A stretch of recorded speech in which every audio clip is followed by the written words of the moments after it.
રાજ્યભરમાં ઉત્સાહપૂર્વક ઉત્તરાયણની ઉજવણીની તૈયારીઓ શરૂ કરવામાં આવી છે, ત્યારે લોકો પતંગ અને દોરીની ખરીદી કરીને ઉજવણીની તૈયારીઓ કરી રહ્યા છે।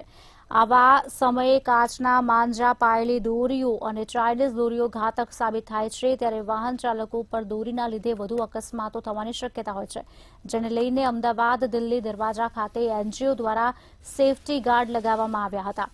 અમદાવાદ પોલીસે પણ વાહન ચાલકોની સુરક્ષા માટે સેફટી બેલ્ટ લગાવી ચાઇનીઝ દોરીના ઉપયોગ અટકાવવાની અપીલ કરી હતી।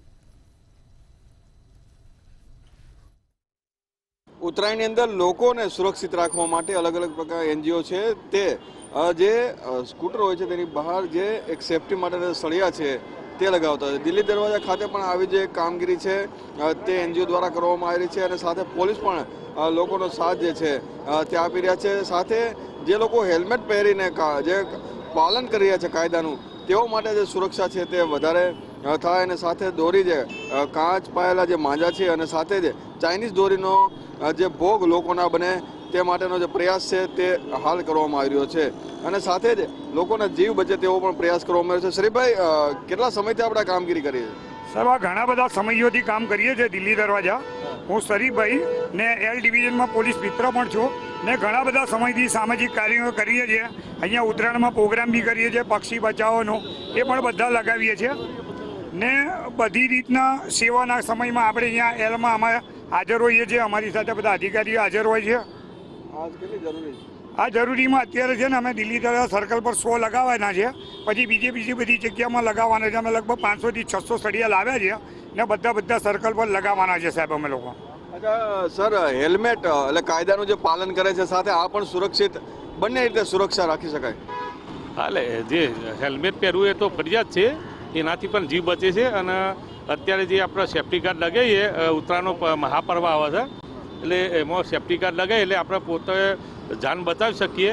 કારણ કે અત્યારે ચાઇનીઝ દોરીનું પ્રમાણ વધારે છે અને લોકો ચાઇનીઝ દોરીથી પતંગ ચગાવે છે, એના પછી પતંગ કપાયા પછી એ દોરી રોડ ઉપર ફરતી હોય છે, એના લીધે લોકોના જીવ જાય છે। ચાઇનીઝ દોરીથી લોકોના વધુ જીવ જાય છે, એટલે ચાઇનીઝ દોરી પર સરકારે પ્રતિબંધ લગાવેલો છે। એટલે ચાઇનીઝ દોરી સાથે કોઈને પતંગ ચગાવવો નહીં, એ તમામને મારી અપીલ છે, કારણ કે એનો કાયદેસર કાર્યવાહી કરવામાં આવે છે અને લોકોનો જીવ બચે એના માટેનો અભિપ્રાય છે। અને શરીફભાઈ અમારા દિલ્હી દરવાજા બીટના એ લગભગ હું આ 1 વર્ષ થયું ત્યાંથી અમારા બહુ સહકાર આપે છે કોઈ પણ તહેવારો એ પ્રસંગે। તો એટલે કે સુરક્ષા બધી રીતે મળી રહે, સુરક્ષા જે છે તે સેફટી ગાર્ડથી પણ મળી રહે, સાથે સાથે હેલ્મેટ જે પહેરે તેનાથી પણ લોકોની સુરક્ષા થાય। ચાઇનીઝ દોરીનો ઉપયોગ અને સાથે માંજા પાયેલી જે કાચની જે માંજા પાયેલી જે દોરી છે તેનો ઉપયોગ જે પ્રતિબંધ કરવામાં આવે છે, ત્યારે લોકોને પણ અપીલ કરવામાં આવે છે કે આવી જે દોરીનો ઉપયોગ ઘટાડવો જોઈએ। કેમેરામેન બિપિન અમીન સાથે મીર દુધરેજા, મંતવ્ય ન્યૂઝ, અમદાવાદ। જિલ્લામાં વડનગર અને વિસનગર બાદ વધુ એક મેડિકલ કોલેજ કડીમાં શરૂ કરવામાં આવી છે। ભાગ્યોદય મેડિકલ કોલેજના નવીન બિલ્ડિંગ માટે ભૂમિપૂજન કરવામાં આવ્યું। મેડિકલ કોલેજના ભૂમિપૂજન પ્રસંગે આવેલા આરોગ્ય મંત્રીએ ગુજરાતની આરોગ્ય સેવાઓને બિરદાવી અને આવનારા સમયમાં તમામ દવાખાના અને હોસ્પિટલોમાં MBBS તબીબો મળતા થશે। આ ઉપરાંત છેલ્લા કેટલાય સમયથી આરોગ્ય સેવાઓમાં સામે આવેલા ખ્યાતિકાંડ, નસબંધી કાંડ જેવી બાબતોને ધ્યાનમાં રાખવામાં આવી, તેમજ આરોગ્ય મંત્રીએ મર્યાદામાં રહીને કામ કરવાની સલાહ આરોગ્ય સાથે જોડાયેલા લોકોને આપી હતી।